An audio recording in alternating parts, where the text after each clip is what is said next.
Hello and welcome to another episode of the Williams Learning Lab. In this episode we're going to learn how to count atoms and formulas, and this example is CH₄, also known as methane. So it's quite simple, guys. Here we are asked how many of each element is in the formula CH₄. Well, the key is in the subscripts here. So our first element that we have here is carbon. But we see that there is not a subscript there. If there is no subscript, it is implied as being 1.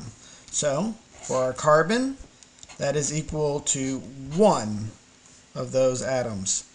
Now, for hydrogen, we see we have a subscript 4. That 4 tells us how many hydrogens there are. That 4 belongs to hydrogen. It does not apply to the carbon.